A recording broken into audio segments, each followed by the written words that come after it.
शहर के जाने माने रईस हीराचंद और उनकी पत्नी सुजाता की चमचमाती महंगी कार बंगाल की एक पुरानी बस्ती की सुनसान गली में एक बेरौनक से पुराने मकान के बाहर आकर रुकती है। सुजाता, ये तुम मुझे किस जगह लेकर आई हो? ये तो कोई गरीबों की बस्ती लगती है। यहाँ ऐसा क्या है? हीराचंद के कुछ भी समझ में नहीं आ रहा था कि सुजाता उसे ऐसी अजीब सी जगह क्यों लाई है, जिस मकान में दिन में भी अंधेरा दिख रहा था और धुआं उठ रहा था। आप मेरे साथ अंदर चलिए, सब समझ जाएंगे। यहाँ हमारी हर समस्या का समाधान मिलेगा। सुजाता और हीराचंद आशंकित कदमों से उस मकान में दाखिल होते हैं। तभी उन्हें किसी महिला की बाहरी आवाज सुनाई पड़ती है। चले आओ, चले आओ। हीराचंद ने देखा कि उस मकान के अंदर अंधेरा था। अचानक हीराचंद की निगाह एक कमरे की ओर पड़ी, जिसके अंदर हल्की हल्की सी रोशनी आ रही थी और उस कमरे के अंदर से धुआं उठ रहा था। शायद उस कमरे के अंदर आग जल रही थी। है? ये किसकी आवाज है? यहाँ इतना अंधेरा क्यों है और ये धुआं कैसे उठ रहा है? मेरा तो यहाँ दम घुट रहा है। सुजाता और हीराचंद धीरे धीरे कदमों से उस कमरे के अंदर चले गए। अंदर वाले कमरे में बिखरे बाल वाली एक खूबसूरत सी बूढ़ी औरत सामने जल रही आग में एक मुर्गी की गर्दन काटकर उसका खून गिरा रही थी और मुर्गी का शरीर छटपटा रहा था। ये देखकर सुजाता को उबकाई आने लगी। हीराचंद ने सुजाता की ओर देखकर कहा, तुम ही मुझे यहाँ लेकर आई हो और खुद ही घबरा रही हो। कौन है ये भयानक सी शक्ल वाली औरत और हम यहाँ क्यों आए हैं? अचानक उस औरत ने एक झटके में मुर्गे की गर्दन धड़ से अलग कर दी। ये देखकर सुजाता के मुंह से चीख निकल गई और सेठ हीराचंद भी सहम गया। वो बहुत डरावना नजारा था। ये अघोरा ताई हैं। ये हमें अपनी काली तंत्र विद्या से संतान सुख प्रदान कर सकती हैं। इसलिए मैं आपको यहाँ लेकर आई हूँ। कैसी बात करती हो? जहाँ बड़े से बड़े डॉक्टर सफल नहीं हुए, वहाँ ये मामूली औरत क्या कर लेगी? हीराचंद की बात सुनकर अघोरी ताई ने गुस्से से हीराचंद की ओर देखकर कहा, नादान हीराचंद, काली विद्या में इतनी शक्ति है कि मरे को भी जिंदा कर दे। संतान पैदा कराना कौन सा मुश्किल है? तुम्हें मेरा नाम कैसे पता? क्या तुम सच में हमें संतान सुख दिला सकती हो? तुम जितनी दौलत मांगोगी मिल जाएगी, अगर ये संभव है तो। संतान का नाम सुनते ही हीराचंद की आंखों में चमक आ गई। वह संतान के लिए कुछ भी कर सकता था। तुम लोगों को मुझे एक नवजात शिशु लाकर देना होगा। मैं उस शिशु की बलि चढ़ा दूंगी और फिर वही शिशु तुम्हारे घर में फिर से जन्म लेगा। नवजात शिशु की बलि का नाम सुनते ही सुजाता और हरिचंद डर के मारे सिहर गए, पर उनकी आंखों में उनकी संतान का सपना ज्यादा बड़ा था। वो सब करने को तैयार थे। अघोरा ताई, आप जैसा कहेंगे हम वैसा करेंगे। बस हमें संतान सुख दिला दो। बिना वारिस के हमारी दौलत किस काम की? संतान सुख के लिए अंधे हो चुके सुजाता और हरिचंद अपनी नौकरानी शीला से एक नवजात बच्ची चोरी करवा के अघोरी ताई को दे देते हैं।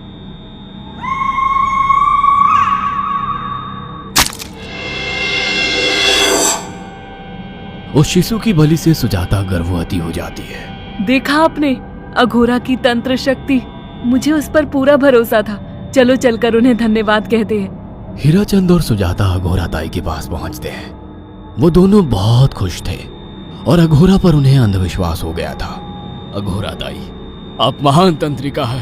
आपने वो चमत्कार कर दिखाया जो बड़े बड़े डॉक्टर नहीं कर सके। ये काली विद्या है बेटा। अगर तुम दोनों चाहो तो मैं इस विद्या से तुम दोनों को हमेशा के लिए जवान बना सकती हूँ। क्या सच में ऐसा संभव है? हाँ बिल्कुल, पर इसके लिए तुम्हें जवान लड़के और लड़कियों की बलि चढ़ानी होगी।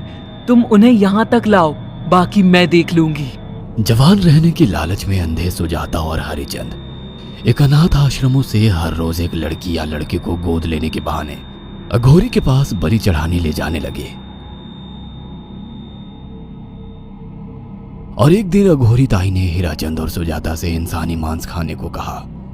पूरी तरह से इंसान से हैवान बन चुके अब वो दोनों इंसानी मांस खाने के लिए तैयार भी हो गए। ये गर्म खून और मांस खाकर तुम लोगों की उम्र भी बढ़ जाएगी। खाओ इसे। हाँ, सच में ये इंसानी मांस बड़ा स्वादिष्ट है। अघोरा ने अपनी बातों में फंसाकर सुजाता और हरिचंद को नरभक्षी बना दिया था। वो तीनों हर दिन बलि चढ़ाकर खून पीकर मांस खाने लगे। नौकरानी शीला भी नए शिकार लाने में उनकी मदद करती थी, मगर एक दिन शीला को शिकार नहीं मिला। मेम साहब, आज एक भी शिकार हाथ नहीं लगा और मैं बहुत थक गई हूँ और घर जाकर थोड़ा आराम करना चाहती हूँ।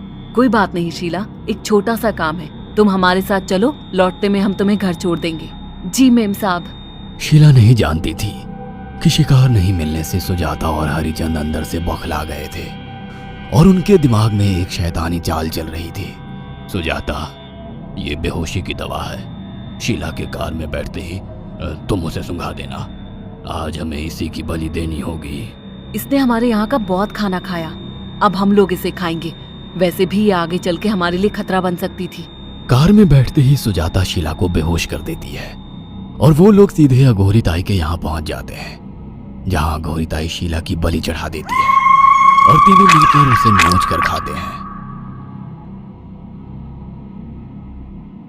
अघोरी ताई, हमको बलि चढ़ाते हुए पूरा 1 साल हो गया है। हमारा बेटा भी साल भर का हो चुका है। अब और कितनी बलि देनी होगी? बस एक आखिरी क्रिया और बची है, उसके बाद तुम दोनों हमेशा के लिए जवान हो जाओगे। कैसी क्रिया अघोरा ताई?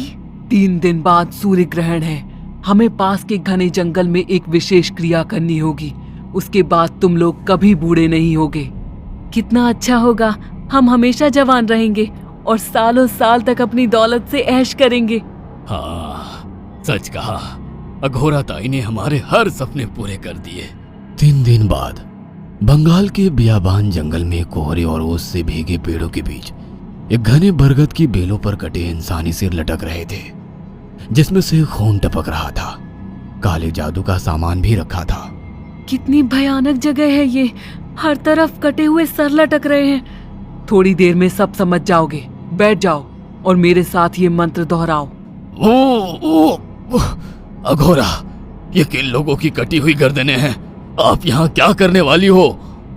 हीराचंद की बात सुनकर अघोरा जोर जोर से हंसने लगी और उसने एक शैतानी हंसी हंसते हुए हीराचंद की ओर देखकर कहा, तुम जैसे ही लोगों ने अपनी इच्छाओं को पूरा करने के लिए इन लोगों की बलि चढ़वाई है और फायदा उठाया है। अब तुम दोनों आंखें बंद करके यहाँ बैठ जाओ और मेरे साथ मंत्रों को दोहराते जाओ। अघोरा ने सुजाता और हरिचंद को वशीकरण मंत्र और काले जादू के इस्तेमाल से सम्मोहित कर दिया और देखते ही देखते वो एक भयानक डायन में बदल गई और चीखती हुई बोली, अब मैं तुम दोनों की बलि चढ़ाकर अमर हो जाऊंगी, क्योंकि तुम लोगों ने 100 लोगों की बलि का खून पिया है। देखते ही देखते उस डायन ने फरसे से एक एक करके सुजाता और हरिचंद की गर्दन काटकर जल रही आग में बलि चढ़ा दी और उनका गर्म खून पीने लगी। जब तक तुम जैसे मूर्ख और लालची लोग अपने फायदे के लिए दूसरों को मेरे पास लाते रहेंगे, मैं उनका फायदा उठाकर ऐसे ही उनकी बलि चढ़ाती रहूंगी। दरअसल अघोरा एक डायन थी और अपना स्वार्थ पूरा करने के लिए उसने हीराचंद और सुजाता की लालच का फायदा उठाकर उनकी भी बलि चढ़ा दी। बुरे काम का बुरा ही नतीजा मिलता है।